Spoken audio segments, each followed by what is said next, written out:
Bonjour tout le monde, j'espère que vous allez bien et surtout que vous portez bien malgré ce qui se passe actuellement et malgré le confinement. C'est tout ce que je vous souhaite à vous et à vos proches. Et puis j'espère que les vidéos que je vous propose chaque semaine, à défaut de pouvoir vous évader physiquement, vous permettront de vous évader mentalement, de penser à autre chose et de rendre votre quotidien peut-être un petit peu moins compliqué qu'il ne l'est. Aujourd'hui dans cette vidéo, je vais vous parler des 5 objets qui ne me quittent plus, quoi qu'il arrive, que je parte en rando pour 2 jours ou pour plus longtemps. Ces 5 objets font systématiquement partie de ma liste de matériel et je vais vous les présenter aujourd'hui parce qu'ils répondent presque, je dis presque parce qu'il y a toujours des petites améliorations qu'on peut avoir, mais ils répondent presque à 100% à mon cahier des charges, au cahier des charges que je me suis fixé. Et on va commencer tout de suite ce top 5 par la 5e place. J'ai eu un petit peu de mal à les départager, donc je les ai mis tous les deux ex aequo à la 5e place. Il s'agit de sacs de rangement. Alors d'un côté, il y a le sac de rangement Sea2 Summit que vous connaissez maintenant, que je vous ai déjà présenté à plusieurs reprises dans mes vidéos. Sac que j'utilise pour mettre toutes mes affaires de bivouac, le duvet, la doudoune, enfin toutes les choses qui doivent bien rester au sec, qui me sert de pompe de gonflage et que j'adore parce que je peux vraiment le caser parfaitement dans mon sac à dos, donc c'est un sac que j'aime beaucoup. Juste une petite réserve encore une fois sur sa durabilité, c'est un sac que je possède depuis pas très longtemps, je l'ai utilisé en tout 2 semaines et puis peut-être une rando sur un week-end, donc j'ai pas encore un recul assez important sur comment il va tenir dans le temps. Je l'ai mis en 5e place, ex aequo, avec le sac Hilltop Bag qui me sert de rangement pour la nourriture. Alors c'est un sac que j'adore, lui par contre il est extrêmement durable, hein. C'est un sac qui est en cubène, mais un cubène qui est hyper épais. J'adore aussi, alors ça c'est purement esthétique, mais j'adore la petite sérigraphie dessus. J'aime beaucoup, voilà, ça c'est personnel bien entendu, mais l'avantage avec Hilltop Bag c'est qu'on peut personnaliser, voilà, on peut imprimer ce qu'on veut sur le sac, si vous avez un logo, si vous avez une photo de votre copine, de votre copain, enfin je sais pas, n'importe quoi, vous pouvez, de votre chien par exemple, vous pouvez envoyer la photo à Hilltop Bags et puis ils peuvent vous l'imprimer, l'impression elle est de super bonne qualité. Dans le temps, ça bougera pas, ça va pas s'effacer, ça va pas se ternir, ça va pas bouger hein, avec le temps, donc ça c'est super. C'est esthétique, on est d'accord, c'est purement esthétique, mais c'est toujours sympa d'avoir un sac avec la photo d'un proche ou quelque chose qu'on aime bien dessus. Je vais pas en parler trop parce qu'encore une fois je vais faire une vidéo dédiée sur ces sacs, mais c'est un sac que j'aime beaucoup parce que ça me permet d'avoir tout au même endroit, c'est-à-dire ma nourriture, mais aussi tout ce qui est matériel de cuisine, la tasse, la cuillère, à l'intérieur, et je vous présenterai ça en détail hein, dans une vidéo dédiée, mais à l'intérieur je peux tout mettre, donc j'ai pas besoin de chercher à plusieurs endroits dans le sac à dos quand je veux manger, quand j'ai besoin par exemple de faire chauffer de l'eau, tout est au même endroit, donc ça c'est hyper pratique, et puis ça permet aussi de bien caser les affaires dans le sac, puisque j'ai pas besoin d'avoir tout ce qui est ustensiles de cuisine dans un petit sachet qui est généralement compliqué à caser dans mon sac à dos. Là, tout est dedans. Là, j'ai la tasse avec la cuillère, j'ai les sachets de nourriture, que ce soit du sucré, du salé, et tout est au même endroit. Et puis, je peux aussi le suspendre. Il y a un petit, vous voyez ici, un petit cordon en nylon très costaud, et qui permet de le suspendre, par exemple, à un arbre. Moi, je m'en suis déjà servi pour le fun, mais ça peut être utile aussi dans les cabanes quand il y a des rongeurs, dans les endroits de bivouac où on peut y avoir aussi des rongeurs, on peut toujours le suspendre à un arbre. Moi, ça m'est déjà arrivé de le faire plus pour le fun en vérité qu'autre chose, mais voilà, c'est toujours un petit plus sympathique de pouvoir suspendre sa nourriture et puis d'avoir tout au même endroit. C'est quelque chose que j'aime bien et encore une fois, le sac est vraiment de super bonne qualité, mais je vous en parlerai plus dans une vidéo dédiée, c'est promis, elle arrivera bientôt sur la chaîne. 4e position de ce top 5, ça va être la frontale Knitcore NU25 que j'ai modifiée au niveau du bandeau, hein, qu'on peut modifier très facilement si vous voulez alléger cette lampe que vous pouvez acheter dans le commerce qui est vendue de base avec un bandeau frontal qui est très lourd puisqu'il pèse quasiment le poids de la lampe. Si je dis pas de bêtises, je crois que ça fait à peu près 50 grammes ou quelque chose comme ça, ou un peu plus de 50 grammes. Je crois que le bandeau tout seul doit faire une trentaine de grammes, donc c'est très lourd. Alors c'est vrai qu'il est confortable, mais on peut tout à fait le remplacer avec un bandeau minimaliste beaucoup plus léger comme ce que j'ai fait ici, c'est-à-dire que j'ai mis un élastique. Il faut simplement passer l'élastique sur le petit support qui se trouve à l'arrière de la lampe ici, hein, il y a des trous déjà, donc il suffit simplement de passer l'élastique dans les trous, et ensuite on va venir les rejoindre en faisant des nœuds, hein, on passe un élastique en haut, un élastique en bas, c'est tout simple, on vient les rejoindre de chaque côté en faisant un nœud, ça permet de pouvoir le placer sur le front, vous voyez, de cette manière, il est bien plaqué sur le front, comme un bandeau classique, et puis un petit tanka, je ne sais pas si on voit la caméra, mais voilà, un petit tanka au bout pour pouvoir l'ajuster sur le front. Moi, généralement, quand j'utilise la frontale sur la tête, j'ai toujours une capuche ou un bonnet, parce que c'est généralement la nuit, donc il fait un peu frais. Donc il n'y a pas de gêne au niveau irritation ou quoi que ce soit, hein, puisque j'ai toujours un bonnet ou une capuche qui vient protéger la peau. Donc pas de souci, ça m'arrive même souvent de le garder sur la tête quand je dors la nuit, comme ça si j'ai besoin de sortir et qu'il n'y a vraiment pas de lumière et que j'ai vraiment besoin de m'éclairer un minimum, je peux m'éclairer. Elle est résistante à l'eau, donc ça c'est un gros plus, on ne se soucie pas de la tremper. Elle est rechargeable par un petit port USB, donc très pratique quand on part en itinérance sur plusieurs jours, plusieurs semaines, puisqu'on peut la recharger avec une batterie externe au même titre que les batteries d'un appareil photo ou le téléphone, le smartphone ou d'autres appareils qu'on a besoin de recharger. Donc il n'y a pas besoin d'avoir des piles, c'est plus pratique. Résistante à l'eau, elle est résistante aussi au choc. Moi j'ai déjà fait tomber plusieurs fois, il n'y a pas de souci, hein, tant qu'on s'amuse pas à la jeter sur des cailloux, elle est quand même assez costaud. Et puis elle est très légère, là avec ce petit bandeau, ça pèse 32 ou 33 grammes si je dis pas de bêtises, mais voilà, une trentaine de grammes pour une lampe qui éclaire très bien, qui a un mode boost qui est pas mal. Alors forcément on est limité en niveau durée, mais en général si on a besoin vraiment de jeter un coup d'œil rapide autour de soi, ça éclaire quand même à pas mal de distance. Et puis pour pouvoir marcher, elle est suffisamment puissante pour pouvoir marcher même de nuit, si on a besoin de marcher de nuit, ou marcher très tôt le matin. Moi c'est surtout comme ça que je m'en suis servi, pour marcher par exemple avant le lever du soleil, et faire pas mal de kilomètres très tôt le matin lorsqu'il fait encore bon.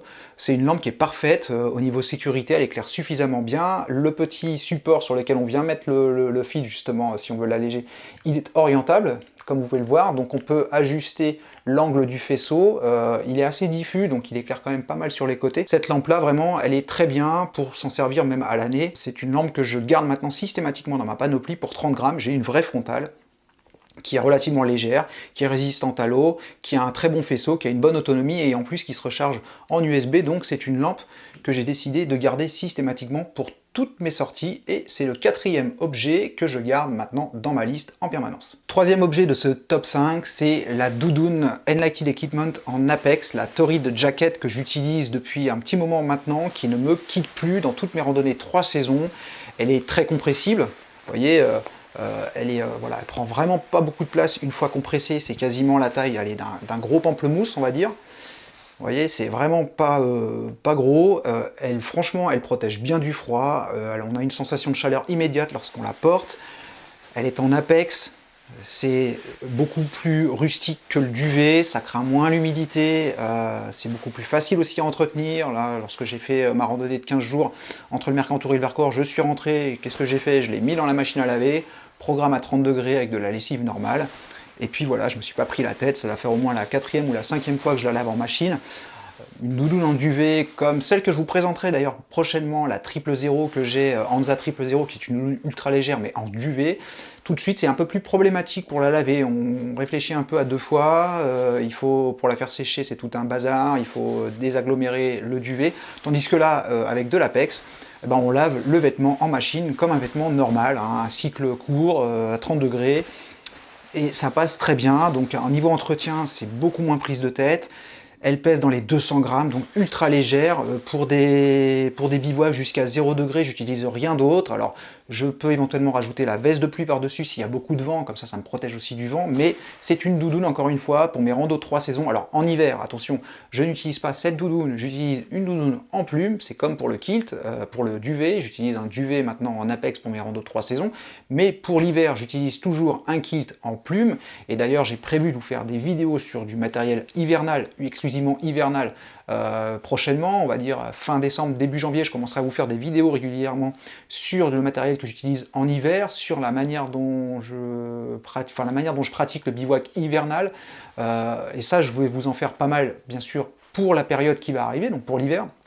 Mais pour mes randonnées 3 saisons, c'est une doudoune qui fait partie systématiquement de ma liste de matériel. Elle ne me quitte plus, je l'utilise sans réfléchir, à chaque fois elle est toujours dans mon sac à dos. Et on arrive maintenant sur le top 2 de mon matériel préféré qui ne me quitte plus dans le sac à dos, et à la 2e place, il y a le filtre à eau Katadyn Be-Free. Alors c'est vrai, il n'y a pas très longtemps, je vous ai fait une vidéo pour comparer ce filtre avec le Sawyer Mini. Beaucoup de personnes ont réagi à cette vidéo en disant que le Sawyer était un très bon filtre, qu'il était beaucoup plus durable que ce filtre-là, que celui-ci c'était limite un gadget, que la filtration finalement avec le débit qu'on avait avec celui-ci, ça filtrait absolument rien. Forcément 1000 litres de durée de vie par rapport au Sawyer Mini qui fait 475 000 litres, c'est limite de l'arnaque de la part de Katadyn de vendre ça au prix auquel c'est vendu, c'est-à-dire que c'est une quarantaine d'euros à peu près, on peut l'avoir même un petit peu moins cher, ça dépend des sites internet. Je suis pas spécialement d'accord avec tout ce qui a été dit par rapport à ça, par rapport à mon usage, encore une fois, par rapport à mon expérience personnelle et par rapport à mon usage, ce filtre-là correspond beaucoup plus à mon cahier des charges, il remplit beaucoup plus de cases que le Sawyer Mini, notamment le fait de ne pas forcément avoir envie de passer 3 plombes à filtrer l'eau. Alors je comprends tout à fait qu'il y en ait qui ne soient pas pressés, et je ne suis pas spécialement pressé quand je randonne, simplement je préfère marcher, je préfère contempler plutôt que de filtrer de l'eau pendant 10 minutes, et si j'ai un filtre qui me permet de filtrer de l'eau beaucoup plus rapidement, je préfère. Si la manipulation pour moi est plus aisée, je préfère. En tout cas, encore une fois, c'est en ce qui me concerne. Pour moi, c'est mon ressenti, ça ne veut pas dire que c'est universel, bien entendu. Ça ne veut pas dire non plus que le Sawyer Mini est un mauvais filtre. Et encore une fois, je vous ai fait une petite comparaison sur la durée de vie.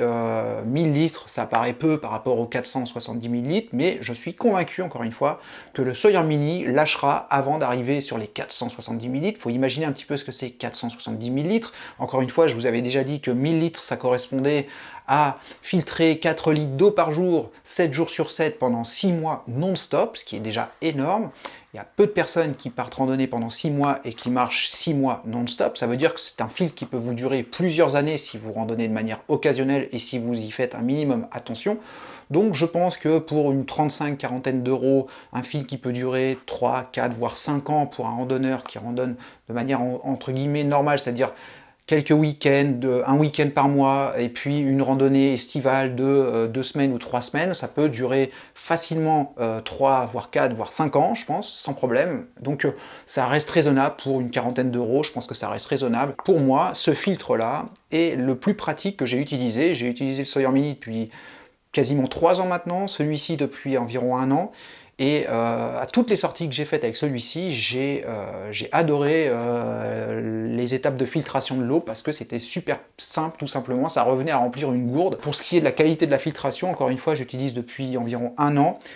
J'ai filtré tout type d'eau avec, alors de l'eau stagnante également, pas forcément de l'eau très boueuse, mais de l'eau stagnante où il y avait même des insectes. J'ai jamais été malade, donc je pense que ça filtre bien. Je pense pas être plus immunisé que quelqu'un d'autre. Et je pense que ce filtre, sa manière de filtrer est tout aussi efficace, en tout cas que les filtres Sawyer, ou en tout cas que le Sawyer Mini. Mais encore une fois, c'est mon avis et basé sur mon expérience. En tout cas, voilà le top 2 de ce que j'emporte systématiquement, le filtre à eau Katadyn Be-Free. Et puis on va terminer ce top 5 avec celui que j'ai mis sur la première place du podium. Est-ce que vous avez deviné de qui il s'agit? Attention, roulement de tambour, tadadin, il s'agit du sac à dos Hybrid 30 d'atelier longue distance.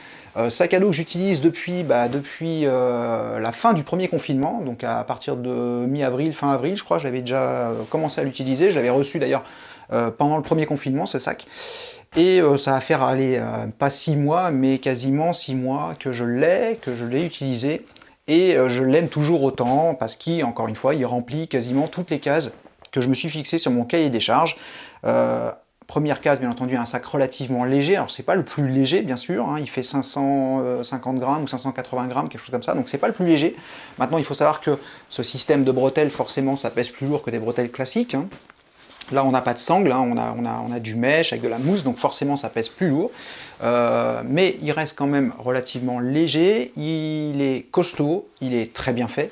Il n'y a pas un accroc dessus, il n'y a aucune couture qui a lâché depuis que je l'ai. J'aime également son confort de portage par rapport à ce que j'y mets dedans, c'est-à-dire une lisse qui varie entre 3,5 kg et 4,5 kg avec mon matériel électronique. Ça reste hyper confortable. Le fait d'avoir tout ce dont j'ai besoin à disposition, que ce soit les bouteilles d'eau, que ce soit le téléphone, que ce soit la lampe frontale, le bœuf que je peux mettre dans les petites poches que vous voyez ici sur le côté des bretelles, donc tout de suite accessible sans enlever le sac. Les poches également en mèche en stretch Dyneema sur le côté qui sont extensibles par définition, mais très costauds. C'est du stretch Dyneema, donc c'est vraiment très costaud, ça n'a pas bougé, il n'y a pas de trou dedans. Franchement, c'est un sac que j'adore. Encore une fois, sa forme rectangulaire qui me permet d'organiser mes affaires en couches successives, les unes au-dessus des autres, en fonction de ce que je vais avoir besoin durant la journée. Ça, c'est pareil, c'est quelque chose que j'adore, que j'arrivais pas forcément à faire avec mes autres sacs parce qu'ils étaient un peu plus étroits. Là, au contraire, j'arrive à ranger, notamment le sac Hilltop Bags pour la nourriture. Il arrive à prendre vraiment bien la place en termes de largeur, donc il n'y a pas d'espace gâché. Et puis au niveau de l'équilibre du sac, j'arrive à bien équilibrer justement ce que je mets dedans. Il remplit vraiment quasiment toutes les cases que je me suis fixé sur mon cahier des charges. La poche également frontale dans laquelle je vais mettre par exemple les affaires de pluie, le seatpad, des choses dont je peux avoir assez rapidement besoin en journée. Esthétiquement, je le trouve très joli, j'adore la couleur. C'est un sac qui ne me quitte plus. Toutes les dernières randonnées que j'ai faites depuis le premier confinement, j'ai utilisé toujours ce sac-là. Même récemment, je suis parti pour tester mon dernier abri, la Tartan Trembo, dont je vous parlerai prochainement dans une vidéo dédiée. Je voulais prendre le KS Ultra Light Gear parce que c'est un sac qui a une ceinture ventrale avec des poches, donc qui est plus adapté à mes randonnées hivernales. Et très honnêtement, c'est vrai que je m'en suis servi sur cette sortie. J'ai utilisé ce sac, le KS40, dont je vous ai déjà parlé dans une vidéo dédiée. Je vous remets le lien d'ailleurs si vous ne l'avez pas vu. Alors c'est là ou là, je crois que c'est là plutôt. Voilà, je vous mets le lien ici pour que vous puissiez aller voir ce sac, le KS40 Ultra Light Gear, qui est un sac que j'adore, qui est génial. Mais il faut reconnaître que repasser sur un sac, alors c'est pas le KS, c'est le fait de repasser sur un sac avec des bretelles classiques, des bretelles au niveau des épaules et puis une ceinture ventrale, je sentais quand même une différence de confort. Alors c'est peut-être parce que je suis habitué aussi maintenant à porter ce sac, qui a des bretelles complètement, qui sont complètement atypiques, qu'on ne retrouve sur aucun sac à dos du marché, mais je sentais quand même une différence de confort. Ce sac-là vraiment fait corps avec moi lorsque je marche. J'ai vraiment l'impression de porter un gilet quelque part, alors que avec le sac à dos KS, j'avais l'impression de porter un sac à dos tout simplement. Je le sentais plus sur les épaules, j'avais moins de liberté de mouvement du fait de la ceinture ventrale, et c'est vrai que j'ai beaucoup de mal à me passer de ce sac maintenant en randonnée, donc j'essaye de trouver des solutions pour m'en servir aussi en hiver et pour pouvoir rentrer tout mon matériel hivernal dedans. Petit spoiler quand même, j'ai un nouveau sac à dos qui devrait arriver prochainement dans ma boîte aux lettres. Un sac à dos que je vous présenterai bien sûr après l'avoir testé. C'est un cottage américain qui fabrique ces sacs. C'est un cottage qui existe depuis 4 ans. Alors ceux qui sont peut-être au fait des cottages manufactureurs auront peut-être deviné de quelle marque il s'agit. En tout cas, je vous en dis pas plus. C'est un sac que j'ai commandé il y a quelques semaines. Il y a un très gros délai d'attente. Il y a à peu près 12 ou 13 semaines d'attente que je devrais recevoir d'ici la fin du mois de novembre. Et que j'espère, en tout cas, je croise les doigts, que j'espère pouvoir tester courant décembre si tout va bien. Franchement, j'espère pouvoir qu'on pourra en tout cas sortir au courant du mois de décembre. Et en tout cas, je vous ferai une vidéo dédiée sur ce sac que je vais certainement donc utiliser quoi qu'il arrive. Mais pour l'instant, c'est le sac qui est à la première place du podium de mon top 5 de matériel préféré, le matériel que j'emporte systématiquement avec moi durant toutes mes balades et qui me satisfait quasiment complètement. En tout cas, j'espère que cette vidéo vous a plu et vous, dans les commentaires, dites-moi quel est le matériel que vous adorez emporter en rando systématiquement, quel est votre top 5. Ce serait intéressant de savoir justement, vous de votre côté, ce que vous emportez et ce que vous préférez dans votre liste de matériel. Encore une fois, si vous avez apprécié cette vidéo, n'hésitez pas à laisser un petit pouce bleu et à la partager avec vos amis randonneurs sur les réseaux. Moi, ça me fait bien sûr énormément plaisir et puis ça aide beaucoup la chaîne à se faire référencer sur YouTube. Nous, on se retrouve très rapidement, c'est promis, pour notre prochain rendez-vous. En attendant, plus que jamais, prenez soin de vous. Ciao!